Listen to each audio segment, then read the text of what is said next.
Finally, we arrive at the thing on the doorstep, the concluding story in our Lovecraft series.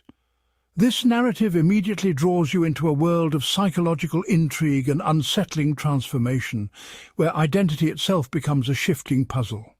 From the very first moments, the story hints at disturbing encounters that challenge your perception of self. If this intricate web of suspense and ambiguity appeals to you, please subscribe, and join our membership for more exclusive content. And don't forget to check out Audible's free trial membership for further exploration into compelling narratives.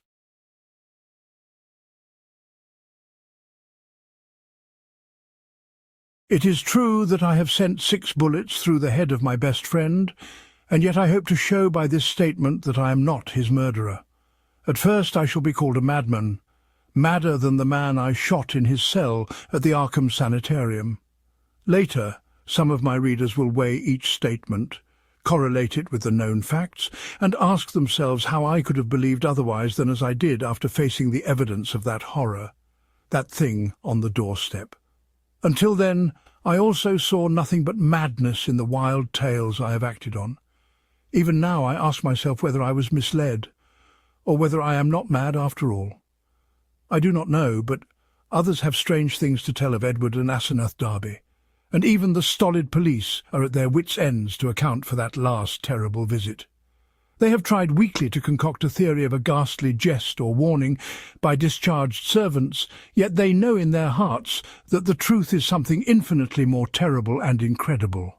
So I say that I have not murdered Edward Darby. Rather have I avenged him, and in so doing purged the earth of a horror whose survival might have loosed untold terrors on all mankind. There are black zones of shadow close to our daily paths, and now and then some evil soul breaks a passage through. When that happens, the man who knows must strike before reckoning the consequences. I have known Edward Pickman Darby all his life. 8 years my junior, he was so precocious that we had much in common from the time he was 8 and I 16. He was the most phenomenal child scholar I've ever known, and at 7 was writing verse of a sombre, fantastic, almost morbid cast which astonished the tutors surrounding him. Perhaps his private education and coddled seclusion had something to do with his premature flowering. An only child, he had organic weaknesses which startled his doting parents and caused them to keep him closely chained to their side. He was never allowed out without his nurse, and seldom had a chance to play unconstrainedly with other children. All this doubtless fostered a strange, secretive inner life in the boy, with imagination as his one avenue of freedom. At any rate, his juvenile learning was prodigious and bizarre, and his facile writing such as to captivate me despite my greater age. About that time I had leanings toward art of a somewhat grotesque cast, and I found in this younger child a rare kindred spirit. What lay behind our joint love of shadows and marvels was, no doubt, the ancient, mouldering and subtly fearsome town in which we lived. Witch-cursed, legend-haunted Arkham, whose huddled, sagging gambrel roofs and crumbling Georgian balustrades brood out the centuries beside the darkly muttering Miskatonic. As time went by, I turned to architecture and gave up my design of illustrating a book of Edward's demoniac poems, yet our comradeship suffered no lessening. Young Darby's odd genius developed remarkably, and in his 18th year his collected nightmare lyrics made a real sensation when issued under the title Azathoth and Other Horrors. He was a close correspondent of the notorious Baudelairean poet Justin Jeffrey, who wrote The People of the Monolith, and died screaming in a madhouse in 1926 after a visit to a sinister, ill-regarded village in Hungary. In self-reliance and practical affairs, however, Darby was greatly retarded because of his coddled existence. His health had improved, but his habits of childish dependence were fostered by over-careful parents, so that he never travelled alone, made independent decisions, or assumed responsibilities. It was early seen that he would not be equal to a struggle in the business or professional arena, but the family fortune was so ample that this formed no tragedy. As he grew to years of manhood, he retained a deceptive aspect of boyishness. Blonde and blue-eyed, he had the fresh complexion of a child, and his attempts to raise a moustache were discernible only with difficulty.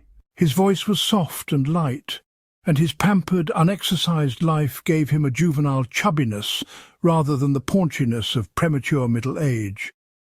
He was of good height, and his handsome face would have made him a notable gallant had not his shyness held him to seclusion and bookishness. Darby's parents took him abroad every summer, and he was quick to seize on the surface aspects of European thought and expression. His Poe-like talents turned more and more toward the decadent, and other artistic sensitivenesses and yearnings were half aroused in him. We had great discussions in those days.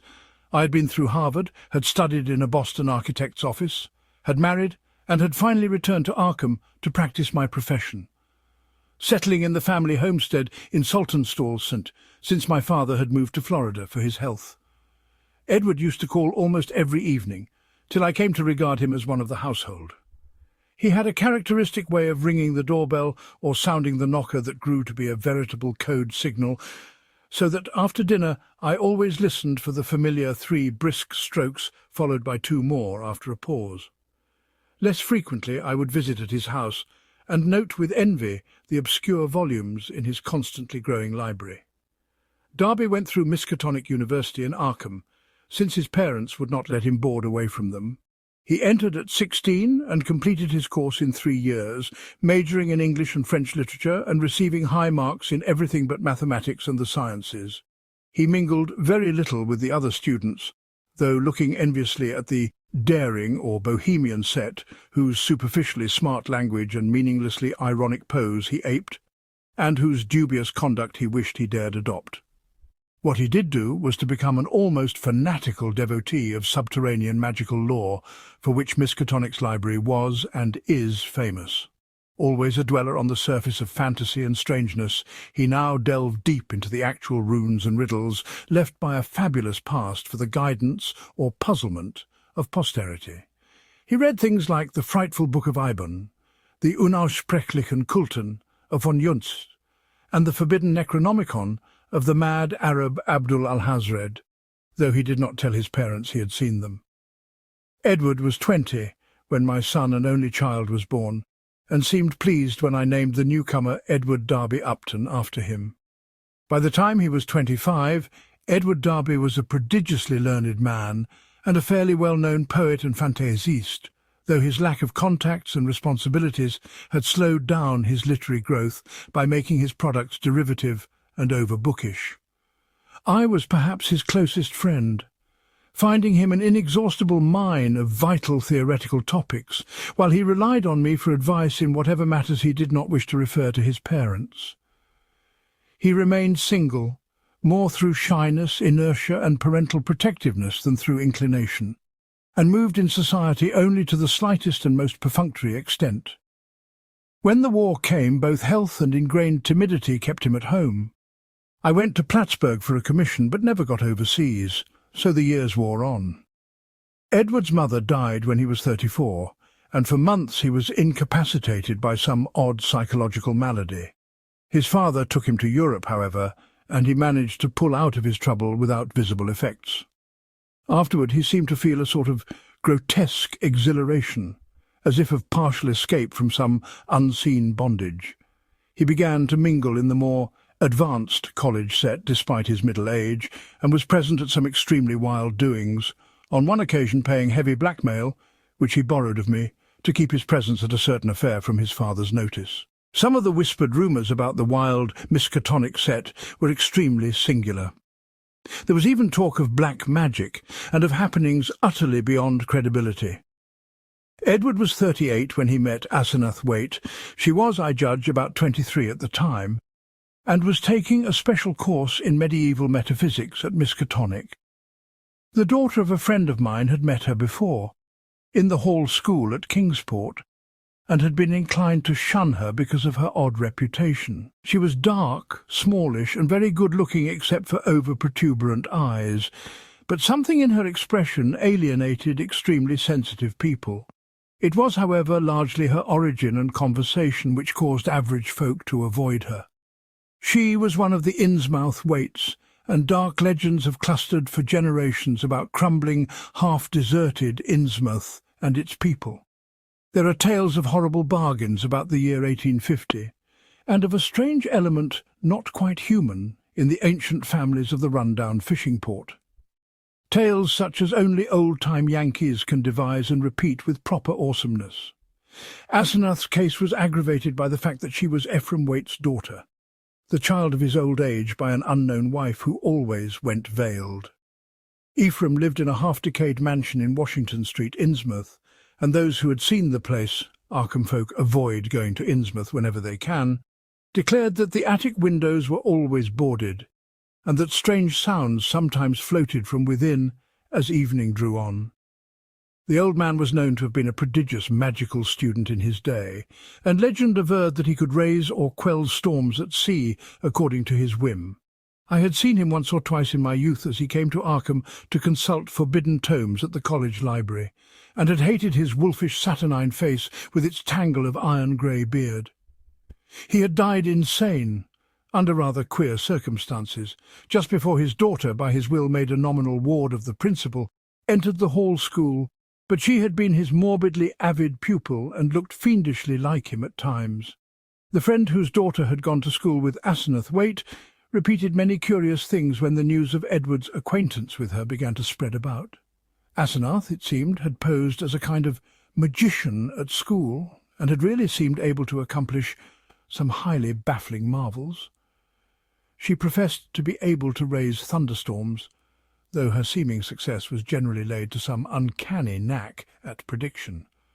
All animals markedly disliked her, and she could make any dog howl by certain motions of her right hand.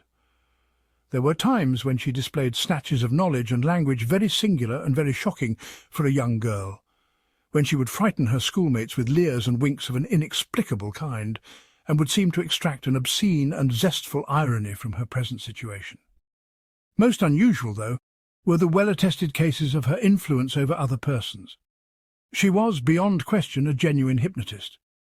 By gazing peculiarly at a fellow student, she would often give the latter a distinct feeling of exchanged personality, as if the subject were placed momentarily in the magician's body and able to stare half across the room at her real body, whose eyes blazed and protruded with an alien expression. Asenath often made wild claims about the nature of consciousness and about its independence of the physical frame, or at least from the life processes of the physical frame. Her crowning rage, however, was that she was not a man, since she believed a male brain had certain unique and far-reaching cosmic powers. Given a man's brain, she declared, she could not only equal but surpass her father in mastery of unknown forces. Edward met Asenath at a gathering of intelligentsia held in one of the students' rooms, and could talk of nothing else when he came to see me the next day. He had found her full of the interests and erudition which engrossed him most, and was in addition wildly taken with her appearance. I had never seen the young woman, and recalled casual references only faintly, but I knew who she was. It seemed rather regrettable that Darby should become so upheaved about her, but I said nothing to discourage him, since infatuation thrives on opposition. He was not, he said, mentioning her to his father. In the next few weeks I heard of very little but Asenath from young Darby. Others now remarked Edward's autumnal gallantry, though they agreed that he did not look even nearly his actual age, or seem at all inappropriate as an escort for his bizarre divinity. He was only a trifle paunchy despite his indolence and self-indulgence, and his face was absolutely without lines. Asenath, on the other hand, had the premature crow's feet which come from the exercise of an intense will. About this time Edward brought the girl to call on me, and I at once saw that his interest was by no means one-sided.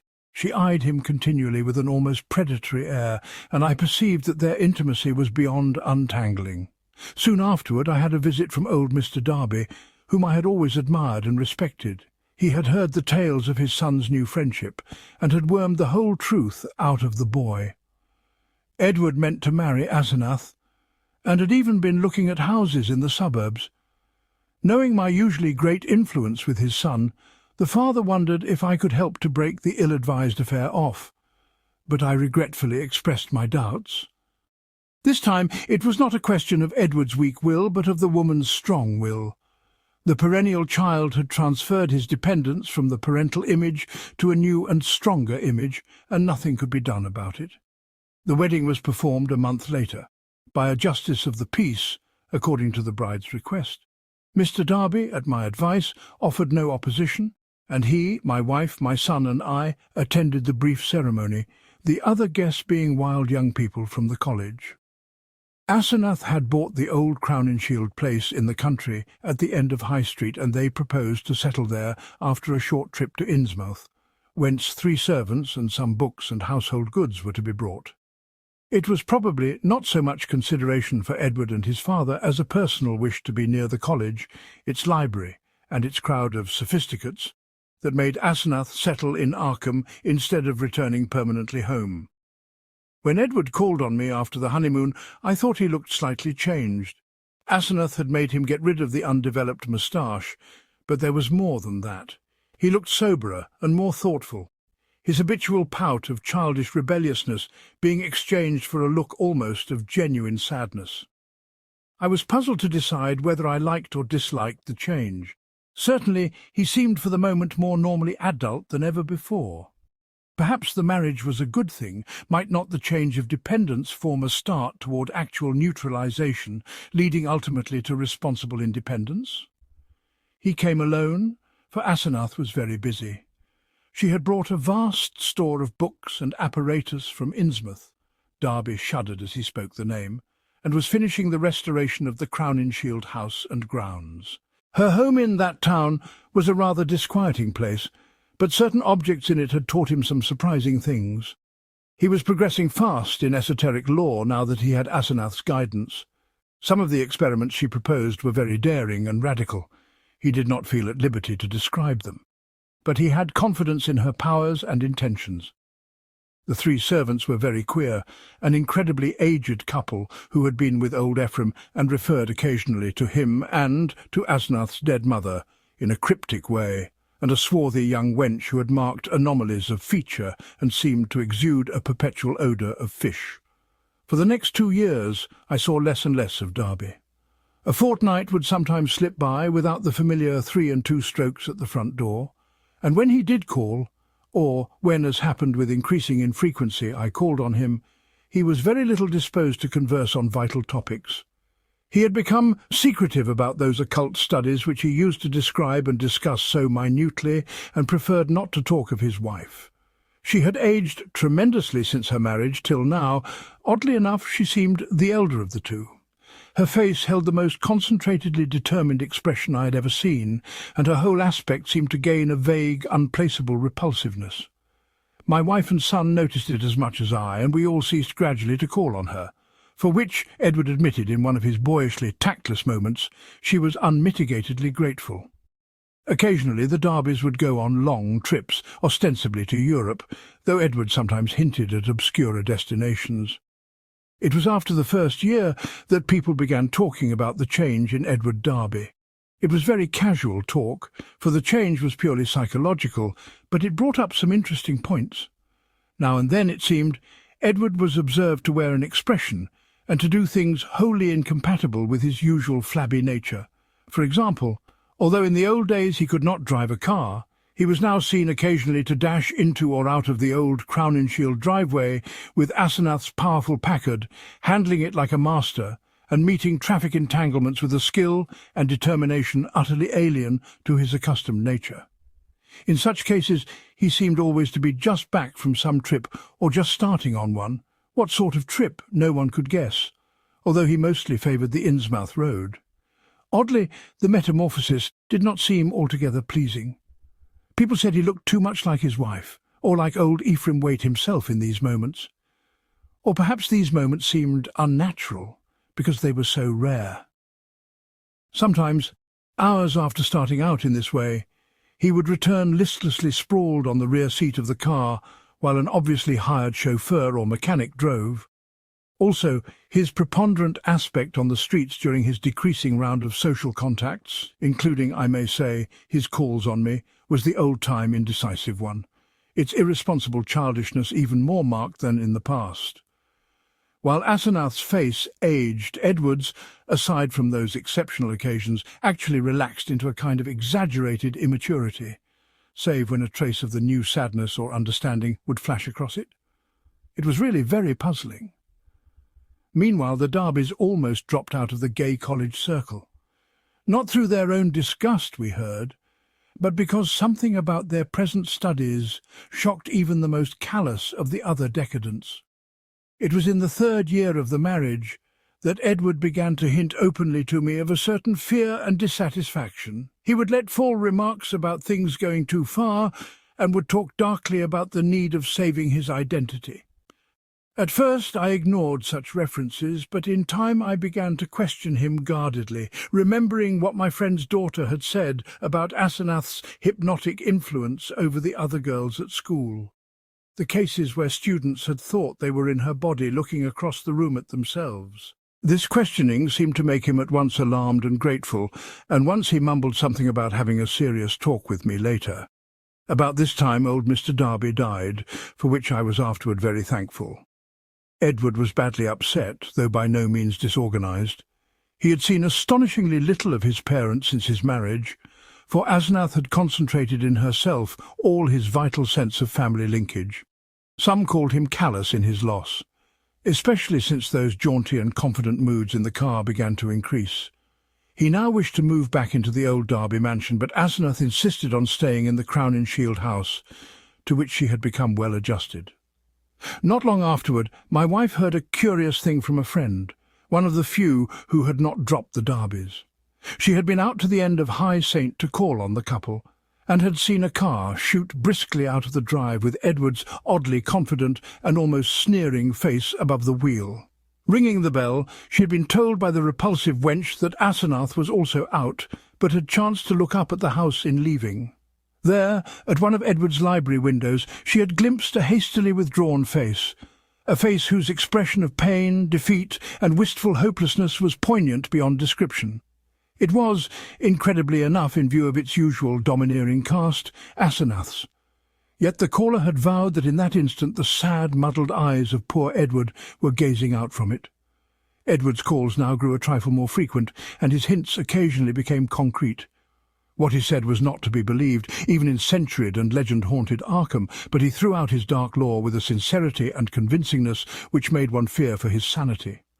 He talked about terrible meetings in lonely places, of cyclopean ruins in the heart of the Maine woods, beneath which vast staircases lead down to abysses of nighted secrets, of complex angles that lead through invisible walls to other regions of space and time, and of hideous exchanges of personality that permitted explorations in remote and forbidden places on other worlds and in different space-time continua. He would now and then back up certain crazy hints by exhibiting objects which utterly nonplussed me, elusively coloured and bafflingly textured objects like nothing ever heard of on Earth, whose insane curves and surfaces answered no conceivable purpose and followed no conceivable geometry. These things, he said, came from outside, and his wife knew how to get them. Sometimes, but always in frightened and ambiguous whispers, he would suggest things about old Ephraim Waite, whom he had seen occasionally at the college library in the old days. These adumbrations were never specific, but seemed to revolve around some especially horrible doubt as to whether the old wizard were really dead, in a spiritual as well as corporeal sense. At times Darby would halt abruptly in his revelations, and I wondered whether Asenath could possibly have divined his speech at a distance and cut him off through some unknown sort of telepathic mesmerism, some power of the kind she had displayed at school. Certainly she suspected that he told me things, for as the weeks passed she tried to stop his visits with words and glances of a most inexplicable potency. Only with difficulty could he get to see me, for although he would pretend to be going somewhere else, some invisible force would generally clog his motions or make him forget his destination for the time being.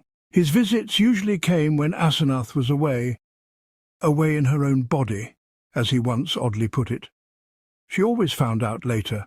The servants watched his goings and comings, but evidently she thought it inexpedient to do anything drastic. Darby had been married more than 3 years on that August day when I got the telegram from Maine. I had not seen him for 2 months, but had heard he was away on business. Asenath was supposed to be with him, though watchful gossips declared there was someone upstairs in the house behind the doubly curtained windows. They had watched the purchases made by the servants. And now the town marshal of Chesuncook had wired of the draggled madman who stumbled out of the woods with delirious ravings and screamed to me for protection. It was Edward, and he had been just able to recall his own name and my name and address. Chesuncook is close to the wildest, deepest and least explored forest belt in Maine, and it took a whole day of feverish jolting through fantastic and forbidding scenery to get there in a car. I found Darby in a cell at the town farm, vacillating between frenzy and apathy. He knew me at once and began pouring out a meaningless, half-incoherent torrent of words in my direction. "Dan, for God's sake, the pit of the Shoggoths, down the 6,000 steps, the abomination of abominations, I never would let her take me, and then I found myself there. Ea Shub Niggurath!" The shape rose up from the altar, and there were 500 that howled. The hooded thing bleated Camog, Camog. That was old Ephraim's secret name in the coven. I was there, where she promised she wouldn't take me. A minute before I was locked in the library, and then I was there where she had gone with my body, in the place of utter blasphemy, the unholy pit where the Black Realm begins. And the Watcher guards the gate. I saw a Shoggoth. It changed shape. I can't stand it. I won't stand it. I'll kill her if she ever sends me there again. I'll kill that entity, her, him, it. I'll kill it. I'll kill it with my own hands. It took me an hour to quiet him, but he subsided at last. The next day I got him decent clothes in the village and set out with him for Arkham. His fury of hysteria was spent, and he was inclined to be silent, though he began muttering darkly to himself when the car passed through Augusta, as if the sight of a city aroused unpleasant memories. It was clear that he did not wish to go home, and considering the fantastic delusions he seemed to have about his wife, delusions undoubtedly springing from some actual hypnotic ordeal to which he had been subjected, I thought it would be better if he did not. I would, I resolved, put him up myself for a time, no matter what unpleasantness it would make with Asenath. Later I would help him get a divorce, for most assuredly there were mental factors which made this marriage suicidal for him. When we struck open country again, Darby's muttering faded away, and I let him nod and drowse on the seat beside me as I drove. During our sunset dash through Portland, the muttering commenced again, more distinctly than before, and as I listened, I caught a stream of utterly insane drivel about Asenath. The extent to which she had preyed on Edward's nerves was plain, for he had woven a whole set of hallucinations around her. His present predicament, he mumbled furtively, was only one of a long series. She was getting hold of him, and he knew that some day she would never let go. Even now she probably let him go only when she had to, because she couldn't hold on long at a time. She constantly took his body and went to nameless places for nameless rites, leaving him in her body and locking him upstairs. But sometimes she couldn't hold on, and he would find himself suddenly in his own body again in some far-off, horrible and perhaps unknown place. Sometimes she'd get hold of him again, and sometimes she couldn't. Often he was left stranded somewhere. As I had found him time and again, he had to find his way home from frightful distances, getting somebody to drive the car after he found it. The worst thing was that she was holding on to him longer and longer at a time. She wanted to be a man, to be fully human. That was why she got hold of him. She had sensed the mixture of fine-wrought brain and weak will in him. Some day she would crowd him out and disappear with his body, disappear to become a great magician like her father, and leave him marooned in that female shell that wasn't even quite human. Yes, he knew about the Innsmouth blood now. There had been traffic with things from the sea. It was horrible. And old Ephraim, he had known the secret. And when he grew old, did a hideous thing to keep alive. He wanted to live forever. Asenath would succeed. One successful demonstration had taken place already. As Darby muttered on, I turned to look at him closely, verifying the impression of change which an earlier scrutiny had given me. Paradoxically, he seemed in better shape than usual, harder, more normally developed, and without the trace of sickly flabbiness caused by his indolent habits. It was as if he had been really active and properly exercised for the first time in his coddled life, and I judged that Asenath's force must have pushed him into unwanted channels of motion and alertness. But just now his mind was in a pitiable state, for he was mumbling wild extravagances about his wife, about black magic, about old Ephraim, and about some revelation which would convince even me.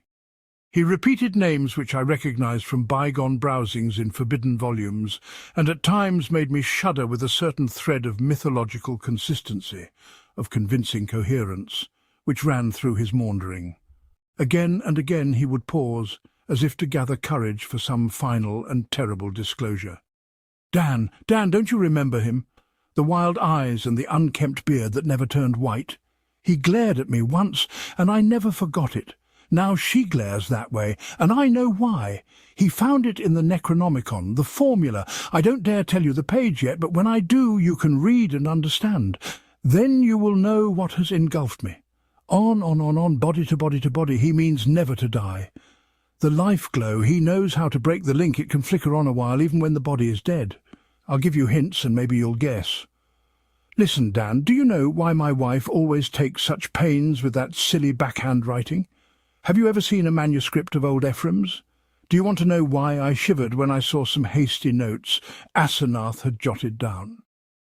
Asenath is there such a person? Why did they half think there was poison in old Ephraim's stomach? Why do the Gilmans whisper about the way he shrieked like a frightened child when he went mad, and Asenath locked him up in the padded attic room where the other had been? Was it old Ephraim's soul that was locked in? Who locked in whom? Why had he been looking for months for someone with a fine mind and a weak will? Why did he curse that his daughter wasn't a son? Tell me, Daniel Upton, what devilish exchange was perpetrated in the House of Horror, where that blasphemous monster had his trusting, weak-willed, half-human child at his mercy? Didn't he make it permanent, as she'll do in the end with me? Tell me why that thing that calls itself Asenath writes differently when off guard, so that you can't tell its script from... Then the thing happened. Darby's voice was rising to a thin, treble scream as he raved, when suddenly it was shut off with an almost mechanical click. I thought of those other occasions at my home when his confidences had abruptly ceased, when I had half fancied that some obscure telepathic wave of Asenath's mental force was intervening to keep him silent. This, though, was something altogether different, and I felt infinitely more horrible. The face beside me was twisted almost unrecognizably for a moment, while through the whole body there passed a shivering motion, as if all the bones, organs, muscles, nerves and glands were readjusting themselves to a radically different posture, set of stresses and general personality. Just where the supreme horror lay, I could not for my life tell. Yet there swept over me such a swamping wave of sickness and repulsion, such a freezing, petrifying sense of utter alienage and abnormality, that my grasp of the wheel grew feeble and uncertain. The figure beside me seemed less like a lifelong friend than like some monstrous intrusion from outer space, some damnable, utterly accursed focus of unknown and malign cosmic forces. I had faltered only a moment, but before another moment was over, my companion had seized the wheel and forced me to change places with him. The dusk was now very thick, and the lights of Portland far behind, so I could not see much of his face. The blaze of his eyes, though, was phenomenal, and I knew that he must now be in that queerly energized state, so unlike his usual self, which so many people had noticed. It seemed odd and incredible that listless Edward Darby, he who could never assert himself and who had never learned to drive, should be ordering me about and taking the wheel of my own car, yet that was precisely what had happened. He did not speak for some time, and in my inexplicable horror I was glad he did not. In the lights of Bideford and Sarko I saw his firmly set mouth, and shivered at the blaze of his eyes. The people were right. He did look damnably like his wife and like old Ephraim when in these moods. I did not wonder that the moods were disliked. There was certainly something unnatural and diabolic in them, and I felt the sinister element all the more because of the wild ravings I had been hearing. This man, for all my lifelong knowledge of Edward Pickman Darby, was a stranger, an intrusion of some sort from the black abyss. He did not speak until we were on a dark stretch of road, and when he did, his voice seemed utterly unfamiliar. It was deeper, firmer, and more decisive than I had ever known it to be, while its accent and pronunciation were altogether changed, though vaguely, remotely, and rather disturbingly recalling something I could not quite place. There was, I thought, a trace of very profound and very genuine irony in the timbre, Not the flashy, meaninglessly jaunty pseudo-irony of the callow sophisticate which Darby had habitually affected, but something grim, basic, pervasive, and potentially evil. I marvelled at the self-possession so soon following the spell of panic-struck muttering. "I hope you'll forget my attack back there, Upton," he was saying. "You know what my nerves are, and I guess you can excuse such things. I'm enormously grateful, of course, for this lift home. And you must forget, too, any crazy things I may have been saying about my wife, and about things in general. That's what comes from overstudy in a field like mine. My philosophy is full of bizarre concepts, and when the mind gets worn out it cooks up all sorts of imaginary concrete applications. I shall take a rest from now on. You probably won't see me for some time, and you needn't blame Asenath for it. This trip was a bit queer, but it's really very simple. There are certain Indian relics in the North Woods, standing stones and all that, which mean a good deal in folklore, and Asenath and I are following that stuff up. It was a hard search, so I seem to have gone off my head. I must send somebody for the car when I get home. A month's relaxation will put me back on my feet." I do not recall just what my own part of the conversation was, for the baffling alienage of my seatmate filled all my consciousness. With every moment my feeling of elusive cosmic horror increased, till at length I was in a virtual delirium of longing for the end of the drive. Darby did not offer to relinquish the wheel, and I was glad of the speed with which Portsmouth and Newburyport flashed by. At the junction where the main highway runs inland and avoids Innsmouth, I was half afraid my driver would take the bleak shore road that goes through that damnable place. He did not, however, but darted rapidly past Rowley and Ipswich toward our destination. We reached Arkham before midnight and found the lights still on at the old Crowninshield house. Darby left the car with a hasty repetition of his thanks, and I drove home alone with a curious feeling of relief. It had been a terrible drive, all the more terrible because I could not quite tell why, and I did not regret Darby's forecast of a long absence from my company. The next 2 months were full of rumours. People spoke of seeing Darby more and more in his new energised state, and Asenath was scarcely ever in to her few callers. I had only one visit from Edward, when he called briefly in Asenath's car, duly reclaimed from wherever he had left it in Maine, to get some books he had lent me. He was in his new state, and paused only long enough for some evasively polite remarks. It was plain that he had nothing to discuss with me when in this condition, and I noticed that he did not even trouble to give the old 3 and 2 signal when ringing the doorbell. As on that evening in the car, I felt a faint, infinitely deep horror, which I could not explain, so that his swift departure was a prodigious relief. In mid-September, Darby was away for a week, and some of the decadent college set talked knowingly of the matter, hinting at a meeting with a notorious cult leader, lately expelled from England, who had established headquarters in New York. For my part, I could not get that strange ride from Maine out of my head. The transformation I had witnessed had affected me profoundly, and I caught myself again and again trying to account for the thing, and for the extreme horror it had inspired in me. But the oddest rumours were those about the sobbing in the old Crowninshield house. The voice seemed to be a woman's, and some of the younger people thought it sounded like Asenath's. It was heard only at rare intervals, and would sometimes be choked off as if by force. There was talk of an investigation, but this was dispelled one day when Asenath appeared in the streets and chatted in a sprightly way with a large number of acquaintances, apologising for her recent absences and speaking incidentally about the nervous breakdown and hysteria of a guest from Boston. The guest was never seen, but Asenath's appearance left nothing to be said, and then someone complicated matters by whispering that the sobs had once or twice been in a man's voice.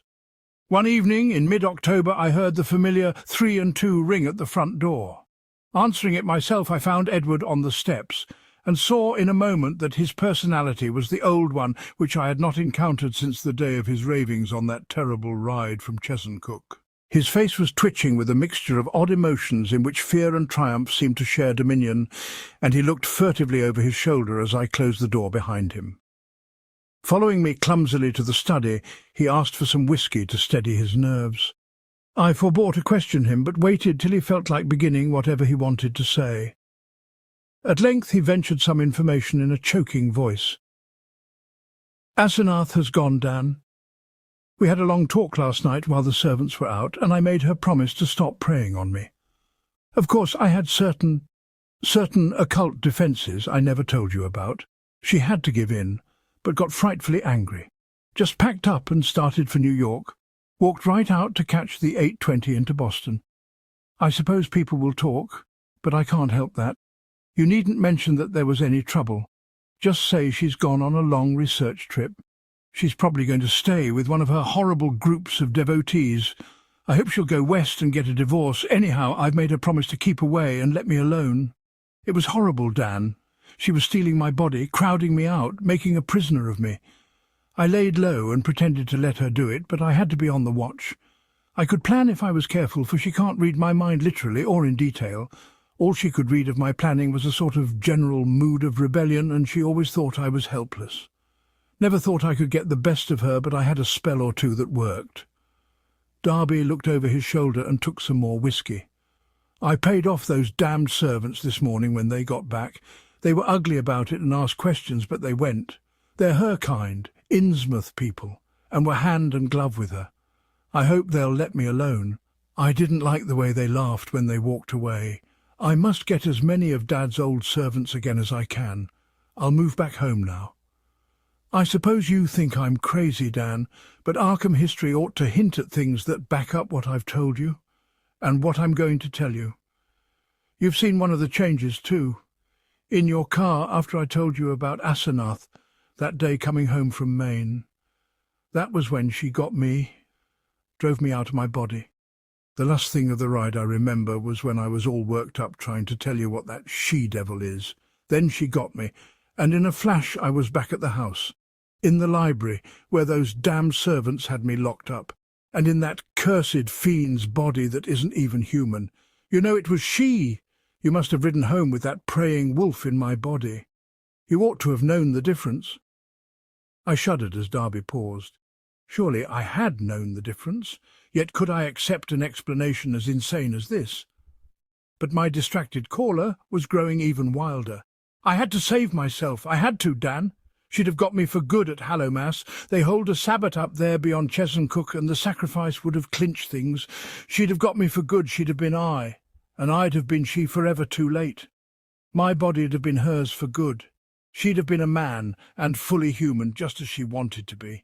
I suppose she'd have put me out of the way, killed her own ex-body with me in it, damn her, just as she did before. Just as she, he, or it did before." Edward's face was now atrociously distorted, and he bent it uncomfortably close to mine as his voice fell to a whisper. "You must know what I hinted in the car, that she isn't Asenath at all, but really old Ephraim himself. I suspected it 1.5 years ago, but I know it now. Her handwriting shows it when she's off guard. Sometimes she jots down a note in writing that's just like her father's manuscripts, stroke for stroke. And sometimes she says things that nobody but an old man like Ephraim could say. He changed forms with her when he felt death coming. She was the only one he could find with the right kind of brain and a weak enough will. He got her body permanently, just as she almost got mine, and then poisoned the old body he'd put her into. Haven't you seen old Ephraim's soul glaring out of that she-devil's eyes dozens of times and out of mine when she had control of my body?" The whisperer was panting and paused for breath. I said nothing, and when he resumed, his voice was nearer normal. This, I reflected, was a case for the asylum, but I would not be the one to send him there. Perhaps time and freedom from Asenath would do its work. I could see that he would never wish to dabble in morbid occultism again. "I'll tell you more later. I must have a long rest now. I'll tell you something of the forbidden horrors she led me into, something of the age-old horrors that even now are festering in out-of-the-way corners with a few monstrous priests to keep them alive. Some people know things about the universe that nobody ought to know, and can do things that nobody ought to be able to do. I've been in it up to my neck, but that's the end. Today I'd burn that damned Necronomicon and all the rest if I were librarian at Miskatonic. But she can't get me now. I must get out of that accursed house as soon as I can and settle down at home. You'll help me, I know, if I need help. Those devilish servants, you know, and if people should get too inquisitive about Asenath. You see, I can't give them her address. Then there are certain groups of searchers, certain cults, you know, that might misunderstand our breaking up. Some of them have damnably curious ideas and methods. I know you'll stand by me if anything happens, even if I have to tell you a lot that will shock you. I had Edward stay and sleep in one of the guest chambers that night, and in the morning he seemed calmer. We discussed certain possible arrangements for his moving back into the Derby mansion, and I hoped he would lose no time in making the change. He did not call the next evening, but I saw him frequently during the ensuing weeks. We talked as little as possible about strange and unpleasant things, but discussed the renovation of the old Derby house and the travels which Edward promised to take with my son and me the following summer. Of Asenath we said almost nothing, for I saw that the subject was a peculiarly disturbing one. Gossip, of course, was rife, but that was no novelty in connection with the strange menage at the old Crowninshield house. One thing I did not like was what Derby's banker let fall in an over-expansive mood at the Miskatonic Club, about the cheques Edward was sending regularly to a Moses and Abigail Sargent and a Eunice Babson in Innsmouth. That looked as if those evil-faced servants were extorting some kind of tribute from him, yet he had not mentioned the matter to me. I wished that the summer and my son's Harvard vacation would come so that we could get Edward to Europe. He was not, I soon saw, mending as rapidly as I had hoped he would, for there was something a bit hysterical in his occasional exhilaration, while his moods of fright and depression were altogether too frequent. The old Derby house was ready by December, yet Edward constantly put off moving. Though he hated and seemed to fear the Crowninshield place, he was at the same time queerly enslaved by it. He could not seem to begin dismantling things, and invented every kind of excuse to postpone action. When I pointed this out to him, he appeared unaccountably frightened. His father's old butler, who was there with other reacquired family servants, told me one day that Edward's occasional prowlings about the house, and especially down cellar, looked odd and unwholesome to him. I wondered if Asenath had been writing disturbing letters, but the butler said there was no mail which could have come from her. It was about Christmas that Derby broke down one evening while calling on me. I was steering the conversation toward next summer's travels when he suddenly shrieked and leapt up from his chair with a look of shocking, uncontrollable fright, a cosmic panic and loathing such as only the nether gulfs of nightmare could bring to any sane mind. My brain! God, Dan, it's tugging from beyond, knocking, clawing, that she-devil, even now, Ephraim, Camog, the pit of the Shoggoths, Ea, Shub-Niggurath, the goat with 1,000 young, the flame beyond body, beyond life in the earth. Oh, God! I pulled him back to his chair and poured some wine down his throat, as his frenzy sank to a dull apathy. He did not resist, but kept his lips moving as if talking to himself. Presently I realized that he was trying to talk to me, and bent my ear to his mouth to catch the feeble words.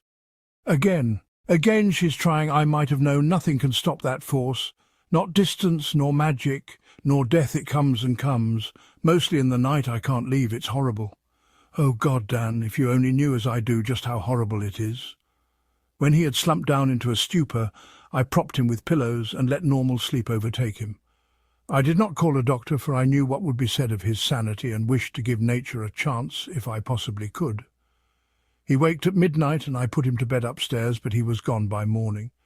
He had let himself quietly out of the house, and his butler, when called on the wire, said he was at home pacing restlessly about the library. Edward went to pieces rapidly after that. He did not call again, but I went daily to see him.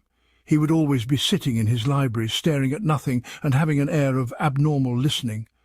Sometimes he talked rationally, but always on trivial topics. Any mention of his trouble, of future plans, or of Asenath would send him into a frenzy. His butler said he had frightful seizures at night, during which he might eventually do himself harm.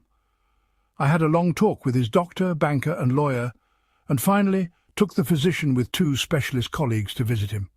The spasms that resulted from the first questions were violent and pitiable, and that evening a closed car took his poor struggling body to the Arkham sanitarium. I was made his guardian and called on him twice weekly, almost weeping to hear his wild shrieks, awesome whispers, and dreadful droning repetitions of such phrases as, "I had to do it, I had to do it, it'll get me down there in the dark. Mother, mother, Dan, save me, save me." How much hope of recovery there was, no one could say, but I tried my best to be optimistic. Edward must have a home if he emerged, so I transferred his servants to the Derby mansion, which would surely be his sane choice. What to do about the Crowninshield place with its complex arrangements and collections of utterly inexplicable objects I could not decide, so left it momentarily untouched, telling the Derby housemaid to go over and dust the chief rooms once a week, and ordering the furnace man to have a fire on those days. The final nightmare came before Candlemas, heralded, in cruel irony, by a false gleam of hope. One morning late in January, the sanitarium telephoned to report that Edward's reason had suddenly come back. His continuous memory, they said, was badly impaired, but sanity itself was certain. Of course he must remain some time for observation, but there could be little doubt of the outcome. All going well, he would surely be free in a week. I hastened over in a flood of delight, but stood bewildered when a nurse took me to Edward's room. The patient rose to greet me, extending his hand with a polite smile. But I saw in an instant that he bore the strangely energized personality which had seemed so foreign to his own nature, the competent personality I had found so vaguely horrible, and which Edward himself had once vowed was the intruding soul of his wife. There was the same blazing vision, so like Asenath's and old Ephraim's, and the same firm mouth.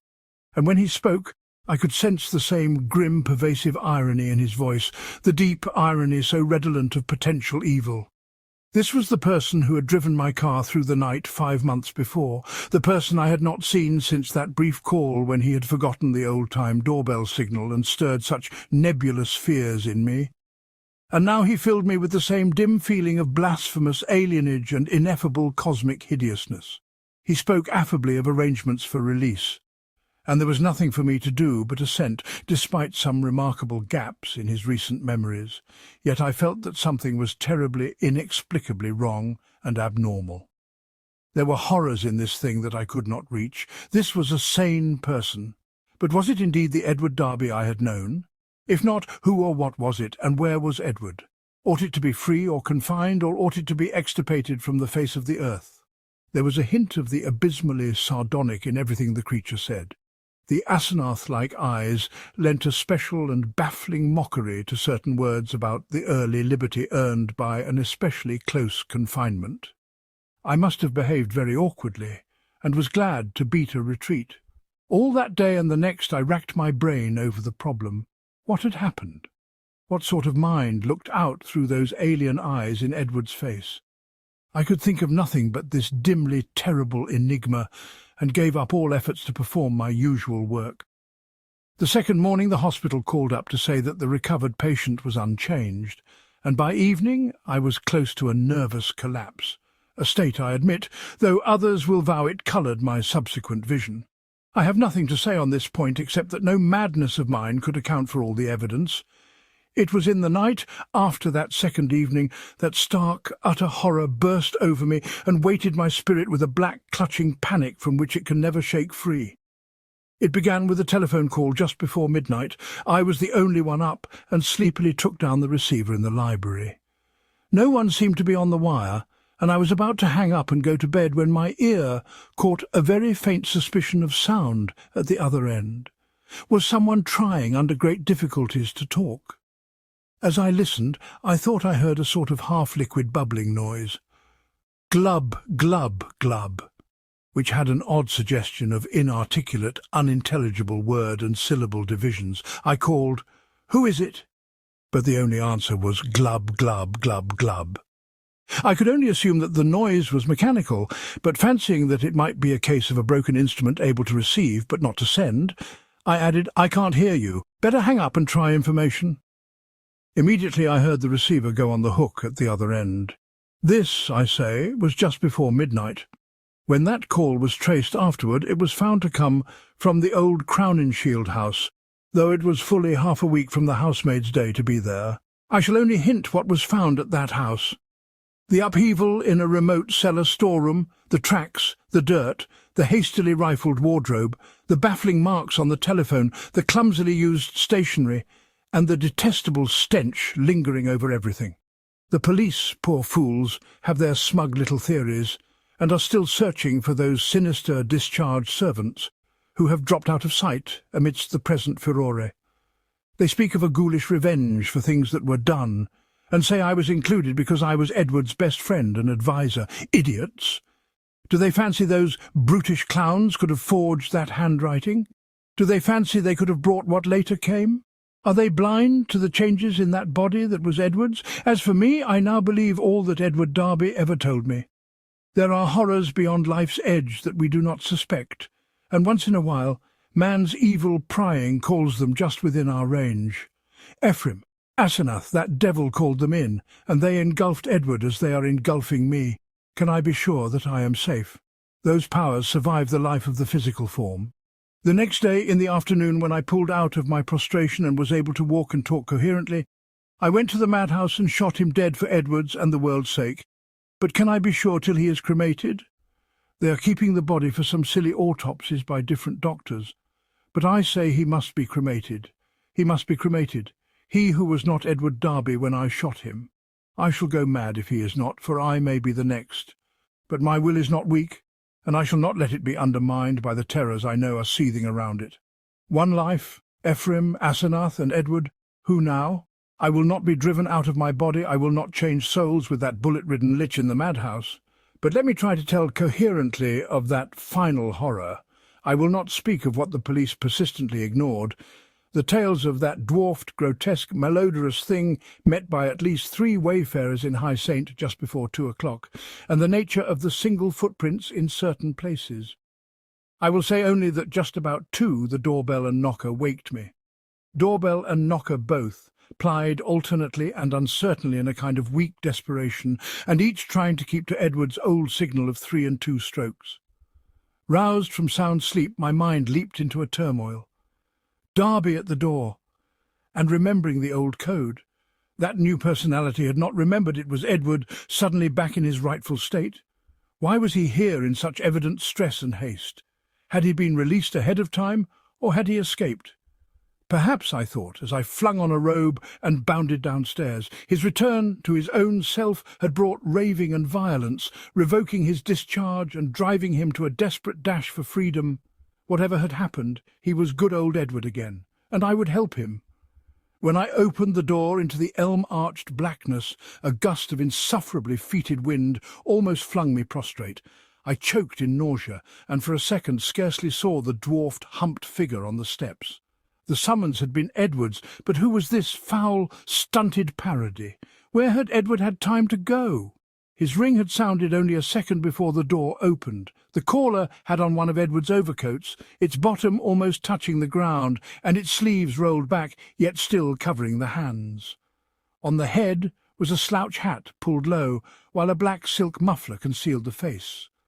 As I stepped unsteadily forward, the figure made a semi-liquid sound, like that I had heard over the telephone. "Glub, glub!" and thrust at me a large, closely written paper impaled on the end of a long pencil. Still reeling from the morbid and unaccountable furore, I seized this paper and tried to read it in the light from the doorway. Beyond question, it was in Edward's script. But why had he written when he was close enough to ring? And why was the script so awkward, coarse and shaky? I could make out nothing in the dim half-light.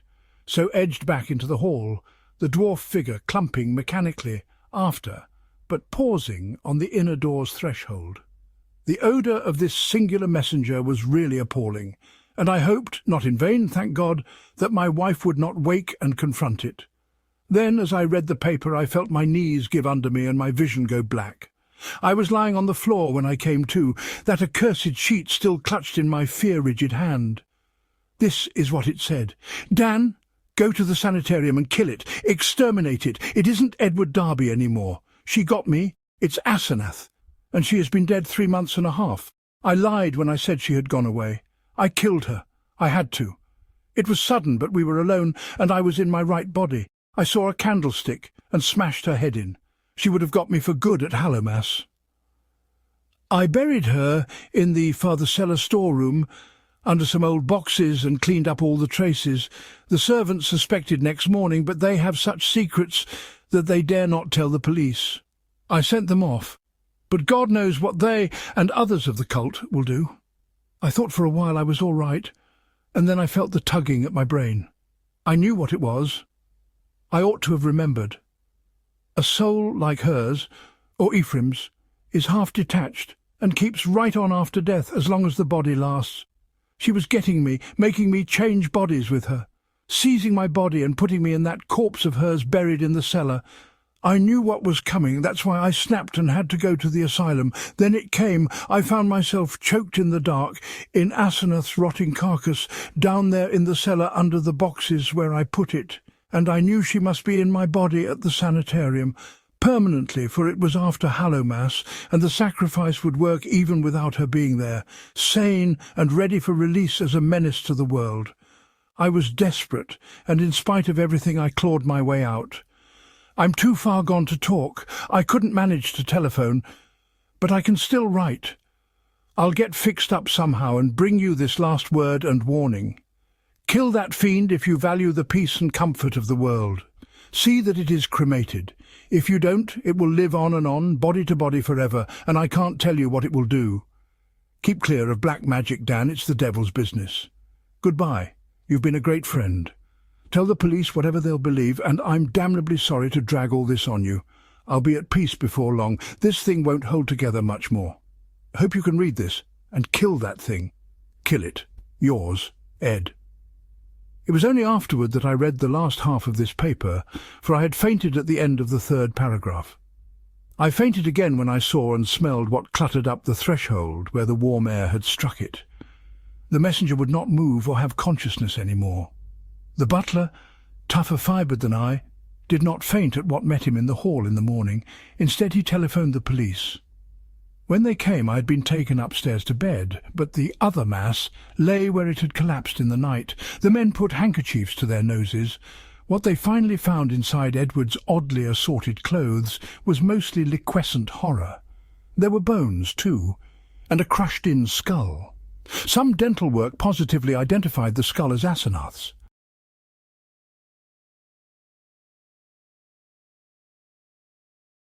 Thank you for joining us on this journey through Lovecraft's chilling narratives, culminating with The Thing on the Doorstep.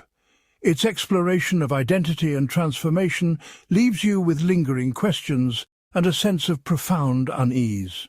Remember to like, subscribe, and become a member to stay updated with our storytelling adventures. And for more thought-provoking tales, give Audible's free trial membership a try. Until next time, keep questioning and stay curious.